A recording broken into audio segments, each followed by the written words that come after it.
펼쳐갖고 보세요. 밥상을 차려주니까 화가 난 거예요. 그러면서 속상해갖고 말이죠. 목회를 돕는 거야, 돕는 거야? 이렇게 해서 한 판 했다면 사모와 싸운 게 아니고 누구와 싸운 거라고요? 막. 그때 이거 막인데, 이거 막인데. 이 막이라고 하는 건 사모를 막이라고 하는 건 아닙니다. 어쨌든 내가 지금 내 속에서 또 올라온다, 또 올라와. 주여 하나님 소하소서. 하나님 이 연단을 이기게 하여 주옵소서. 막 이렇게 싸워갈 때 마귀는 사실 두려워하는 사람이 되는 것이죠. 어떤 분은 막 지금 선악과에도 먹음직하고 부엄직도 하고 신설기 아니라 탐색이 나타나고 그랬잖아요. 이 음식상에서 이 마귀들이 배우 역사를 많이 합니다. 그래서 화려한 음식상, 뷔페 같은데 얼마나 좋습니까? 참 호화찬란한 음식. 그때 선악과가 보이는 사람은 벌써 반은 이긴 줄 믿습니다. 그걸 막 7번, 8번, 지금 갔다 온 게 10번째야. 이러고 있다면 볼 것도 없이 지고 있는 모습이죠. 여기 보십시오. 육체의 정욕을 어떻게 하라고요? 제어하라. 그렇게 화려한 상도 마귀와의 싸움에 그 장소가 되지만 또 화려치 못한 상도 싸움에 대한 장소가 되는 건 아시나요? 그러니까 내가 화려한 걸 차려놓고 드세요 이렇게 해도 긴장해야 되긴 하지만 그냥 어저께 나온 걸 오늘은 뒤집어내고 그 다음 날은 엎어놓고 그 다음 날은 재청고 막 이렇게 계속할 때 아니 지금 시멘트계 왜 그걸 비디오 왜 이렇게 가 왜 이렇게 한다면 그것도 증거다는 것이죠. 거기서 주여 하나님이 연단의 영역에서 승리하게 하여 주시옵소서. 감사합니다. 이렇게 먹고 하나님께 영광 돌린다면 그것은 승리라고 볼 수가 있겠습니다. 아니 아예 금식해버리면 진짜 승리죠. 근데 맛이 없어 금식했다면 그것도 승리는 아니라고 생각이 됩니다. 자 어쨌든 어떤 수도사가 깊은 산중에서 이제 수도 생활을 한다고 나는 예수님만을 사랑하겠다 이렇게 결단하고 들어가서 영성 생활에 수신을 합니다. 그런데 혼자 있다 보니까 어느 날 비도 오고 날씨도 좀 춥고 우중충하고 이렇게 느끼는 거예요. 그러니까 옛 생각이 나면서 내가 뭐하러 지금 이러고 있지? 진보도 없는데 또 꼭 산행을 와야 수도에만 와야 뭐 진보가 있나? 아니야 돌아가자. 그래서 돌아갔어요. 돌아가는데 뱀이 한 마리가 싹 나타난 겁니다. 깜짝 놀라는 순간 딱 깨달았어요. 하나님이 가보시는구나. 내가 무슨 생각을 했지? 마귀가 간 거구나 하고 돌아갔습니다. 그 수도사는 지금 두 가지를 다 경험한 거죠. 첫 번째는 유혹에 져버렸어요. 그게 마귀에게 패배한 거죠. 그게 돌아가는 거죠. 결단을 했는데 하나님께 드리기로 했는데 그런데 다시 깨닫고 회개하고 돌아섰다. 그 순간에는 이긴 것이죠. 이렇게 우리의 삶 속에 승리와 실패, 패배와 승리 이런 것들이 반복되면서 우리를 저 거룩한 경지로 이끌어가시는 것이 하나님의 우리를 성장시키는 원리십니다. 할렐루야. 그래서 이스라엘 백성들 여기 아말렉군과의 싸움에 보면은 모세가 손을 들면 이기고 손을 내리면 지고 이스라엘 백성들은 여호수아를 앞세워서 막 전쟁을 벌이지만은 그러나 실제로 승리하게 되고 지는 것은 모세의 기도 속에 있었어요. 그게 무슨 의미입니까? 성령님이 우리와 함께 하시면서 우리가 성령님을 의지해서 하나님 이 싸움에서 이기게 해주세요 라고 하면 이기게 될 수 있고요. 이기게 되는 것이고요. 제 힘으로 막 성질을 부리고 제 힘으로 보내보겠다고 막 하면 안 되고요. 이런 일들이 많다는 것이죠. 그래서 엎치락뒤치락 해가면서 성장이 가능합니다. 결국에는 나중에 각 지파에서 이스라엘 백성들을 쭉 뽑았습니다. 그리고는 미디안들과 그리고 아말렉과의 싸움에서 미디안, 밧사람, 이 아모리 왕들과의 싸움에서 전쟁을 하게 될 때는 완전히 백전백승하게 되죠. 그러니까 백전백패하던 이스라엘 백성들이 50승 50패하던 이스라엘 백성들이 되고 그들이 다시 백전백승하는 이스라엘 백성들이 됐다. 군사가 됐다. 이게 한 번에 됐다는 뜻이에요? 아니죠. 점진적으로 성장해 갔다는 거예요. 어떤 과정을 통해서요? 행동 과정을 통해서 마귀와의 싸움 속에서 육체 능력을 제어하는 훈련들을 하고 말씀 지키는 훈련하고 안 될 때 회개를 하면서 정결케 회개하면서 그렇게 되면서 나아가는 싸움이다. 이것이 영적 싸움의 첫 번째 대상입니다. 이해가 되십니까? 두 번째는 한번 읽어보세요. 요한일서 5장 4절 시작. 그저 하나님께서 나자마자 세상을 이기니라. 세상을 이기는 이것이 우리의 믿음이니라. 아멘. 네. 요한일서에 기록되어 있는 것은 대상, 싸움의 대상 두 번째가 무엇인지를 보여주고 있습니다. 무엇입니까? 세상이다, 세상. 세상을 이겨야 된다. 물론 믿음으로 이기는 건데, 그럼 세상과 싸워야 게 뭐냐? 올림픽에 나가서 금메달을 따면 이기는 걸까? 내가 세상을 이겼노라. 아멘. 요한일서 2장 16절에 보면, 요한일서 2장 16절에 보면 세상에 대해서 기록되어 있습니다. 이는 세상에 있는 모든 것이 육신의 정욕과 안목의 정욕과 이 세계의 자랑이니 다 아버지께로서 쫓아온 것이 아니라 세상으로 쫓아온 것이라. 아멘. 세상에 있는 모든 것이 육신의 정욕과 안목의 정욕과 이 세계의 자랑이라. 참. 세상은 뭐라고 했습니까? 세상.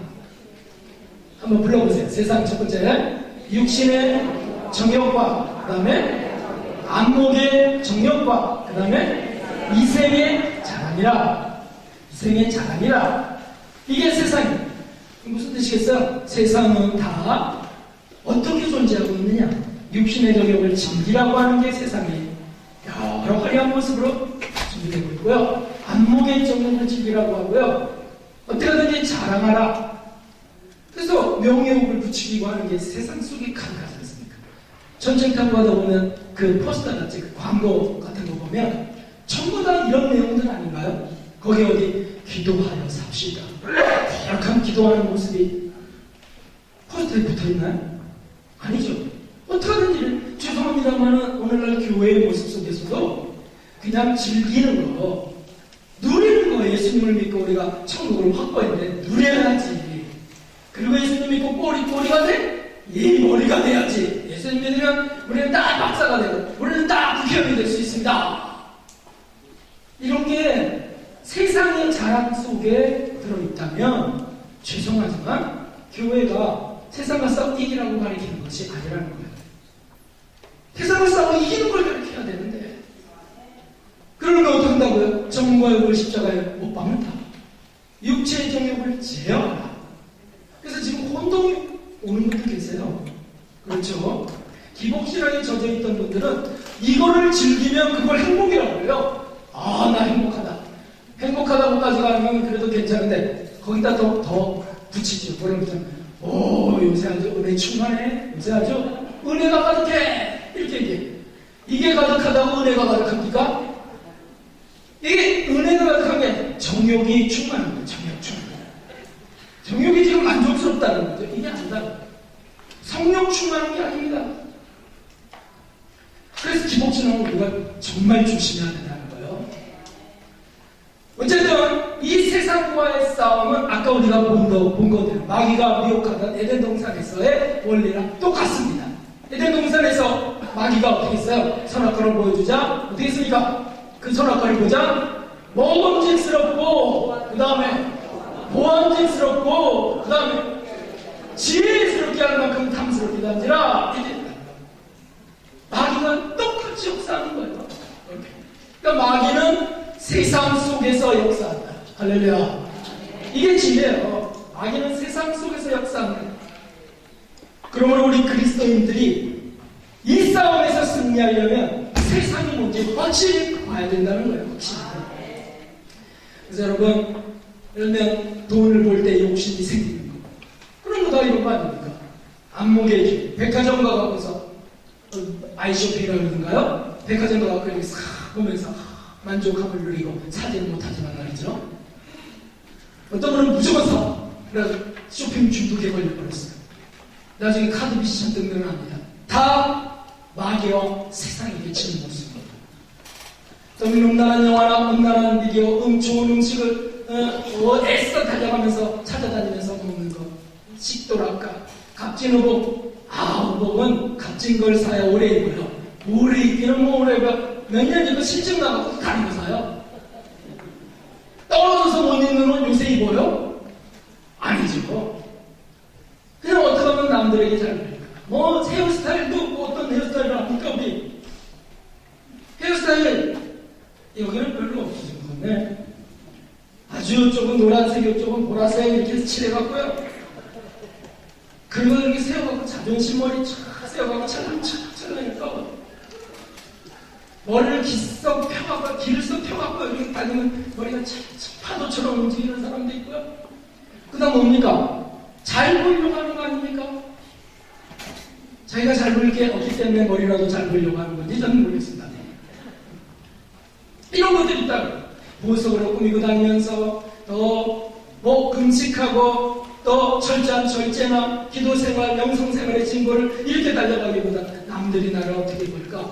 그 다음에 나는 어떻게 보여지는가? 뭐 여러 가지 것들로 나는 유행을 쫓아가는 사람들 세상에 지닌 모습입니다.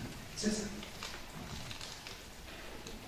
우리가 결혼 초에 우리가 이제 하나님을 따라가겠다고 하는 누나는 그래서 결혼 초에 비용을 줄이자. 그리고 이런 걸 알았잖아. 이런 거를 세상에 이런 거 하는 거를 하고 에이 그럼 뭐 우리 외부적인 건 뭐를 신경 쓰겠냐고 그래서 위장원 가고 이발소 가고 이런 거를 아까워했습니다. 그래서 집에서 잘랐습니다. 그래서 저도 시도를 해봤죠. 그래서 집사님에게 제가 잘라줄게, 제가 잘라줄게요.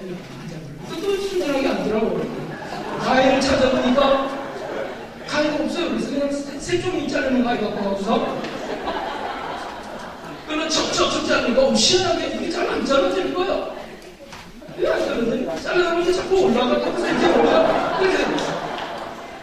그걸 아내가 딱 거울을 보더니 잘 잘라주셨어요? 네! 이게 뭐예요? 굉장히 속상해하는 겁니다. 언제 어떻게 하는 거야?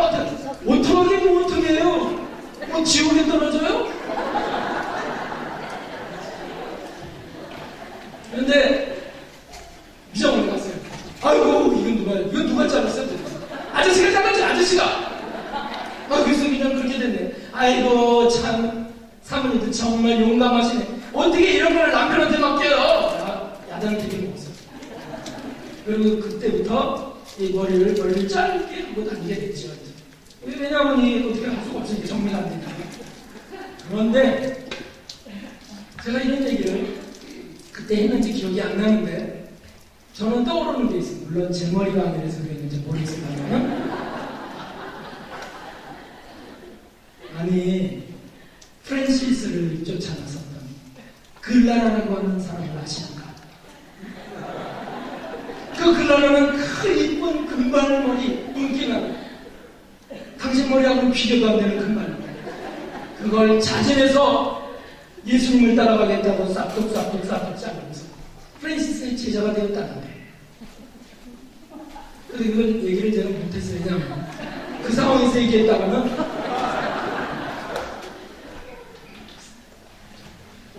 여러분 방인이라고 하시는 분 아십니까? 방인이라는 분은 1909년에 태어나셨어요. 이분입니다. 1909년. 그래서 개성의 호선여고를 나오고 그리고 전주의 기존 여학교 선생님이 되셔서 나가셨어요. 그런데 그곳에서 교편 생활을 오래 하지는 못했는데 최후 나중에 2년 동안 그의 삶은 너무너무 아름다웠습니다. 그래서 학생들 하나하나를 선생님과 학생의 관계가 아니고 어머니와 자녀의 관계처럼 이 젊은 여인이 말이죠. 돌아가신 게 24살이에요.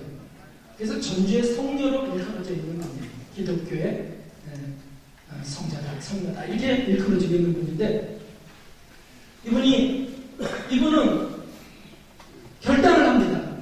내가 나를 위하여 치장하고 나를 위하여 돈을 쓸 수 없어. 예수님을 위하여 영혼들을 위하여.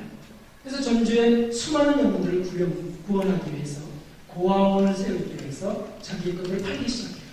갖고 있던 시계, 만년필 이런 거 팔아요. 그리고는 기도하면서 후원금도 모으고 이렇게. 그래서 이분을 사모하는 사람들이